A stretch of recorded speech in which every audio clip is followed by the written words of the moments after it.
of shilling of horses. You would have two horses that look alike, and you would put the dog in, and you'd bet against him when everybody thinks it's the fast one, or you'd reverse that and bet against him.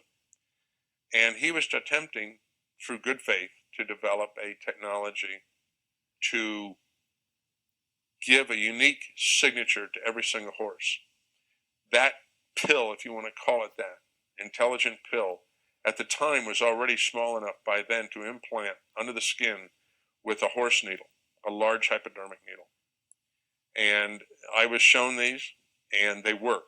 And we could read them with a primitive hand wand type reader from about 7 or 8 feet away. And this was still primitive technology. Excuse me. Now, at the time in the security industry, a lot of us had a lot of concerns about tracking and locating people that had been kidnapped, particularly what was going on in Europe at the time, where we were having NATO officers, even the Prime Minister of Italy, kidnapped. And these people were drained, or they were brutalized, or both. And one of the goals of the industry was to develop technology that would allow us to track these people or locate them quickly, hopefully to save their lives, but on a secondary basis to keep them from being drained of sensitive information. And I brought this technology to a meeting in a skiff room in Virginia that was arranged by a friend of mine with the CIA and another friend of mine with the State Department at the time, to introduce this technology to what we felt at the time were the right parties to use this new technology responsibly.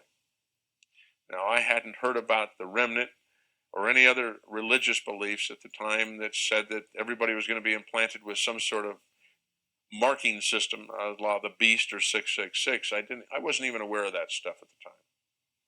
And I was taking this as a serious solution to a potentially problem that would not go away. And it was interesting. We met in this room, and because of the tight meetings we were involved with, certain people would not give you their full name or where they came from. I just had to trust that my two contacts had contacted the right parties to be there at the right time, and that they would all be responsible individuals. There was a mistake. After that meeting, I discovered that two of the people in the meeting had never been asked there, yet they knew about the meeting. They knew what it was about. They knew who was going to be there. And later research indicated that one of them actually worked for the Department of Agriculture and one of them worked for the Department of the Treasury. What prompted our looking at these two men was that the way they asked the questions they asked, the attitude behind them, even the body language, indicated that they had reasons for the use of this technology other than the one that was intended at the meeting. In fact, their largest concern was, how fast could we make a couple billion of them? And could we each give each one of those a unique identity number? Now, this particular pill-shaped device, very minute, had a lot of flexibility in its capabilities. It was basically just almost a transponder. You would send a frequency to it, and it would respond back with its unique number, which could not be changed once the chip was made. Yet there were a lot of capabilities that could be added to this chip, such as monitoring temperature, blood pressure, pulse, and even waveforms out of the brain. But that was for research down the road. What was amusing to me a few months ago on a website that likes to collect articles on the unusual is that a lady out east had a chip removed from her body in 1999.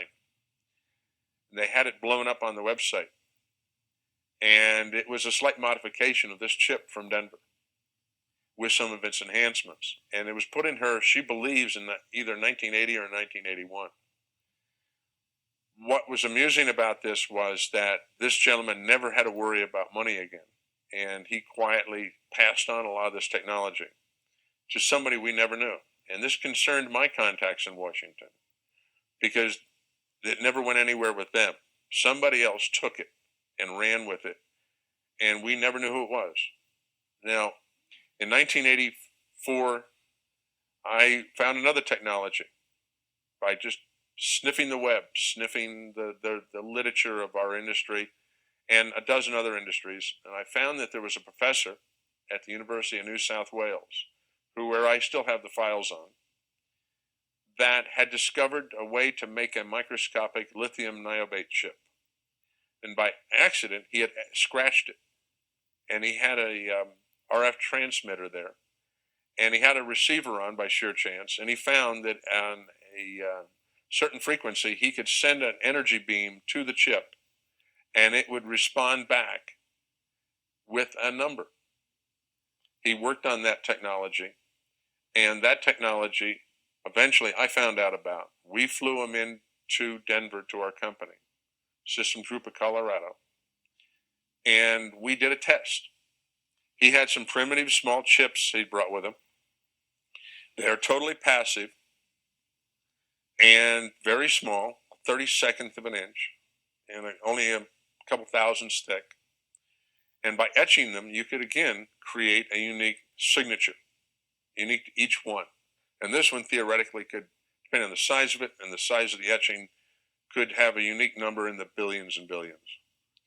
In fact, the test we did was amusing in that we set up a transmitter and a receiver based on removing a air grill from our drop ceiling and plugging up our transceiver into that as our antenna. And we were able to read that thing glued to a little piece of cardboard from 100 feet away with a piece of grill out of a drop ceiling, which is a pretty primitive antenna, because we didn't know what frequency it was dealing with, so we had to come up with some kind of instant generic antenna. We were so impressed with the capabilities of this. It would read through thin layers of material, like thin plywood. And we were so impressed that, again, I felt that this was a technology that truly had some value, because we also discovered in some testing that the papers work he had with him, that if we had a microscopic coil antenna with this, that we could read this from a mile away. And his later on analysis, a few weeks later, he got back to me and said that if we had an antenna, a coil antenna 2 inches in diameter with a chip in the middle, and that what the antenna is actually doing is acting as an amplifier to a great extent, and that what sends back out is a harmonic of the original frequency, that his numbers crunching showed that he could read this thing from 120 kilometers in space, and that there were other attributes of this chip that could be tied into it, especially if it was powered in some minute way, and give it a lot more kickapoo juice.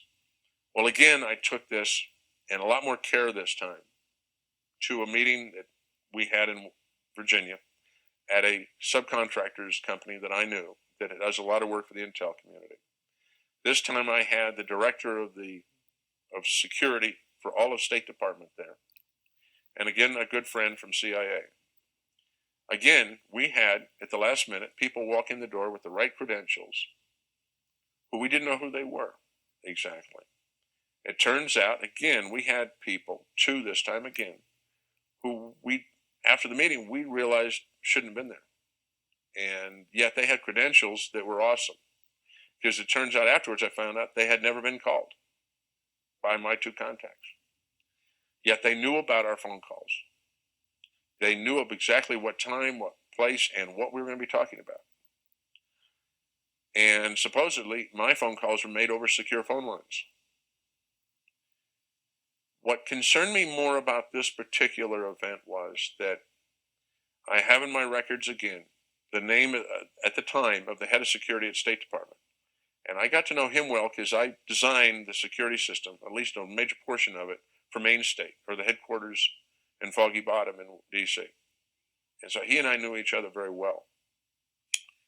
And that one of the things that Bob wanted to do was, before he retired, he wanted to have his family, particularly his two boys in high school, experience what it was like to live out of the country.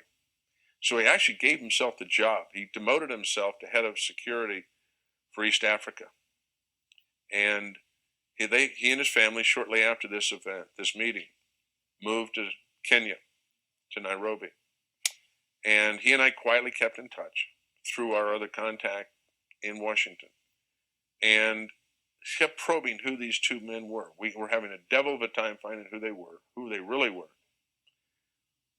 Because what bothered me was that the professor all of a sudden got a giant grant. The technology was transferred. He never had to work again the rest of his life.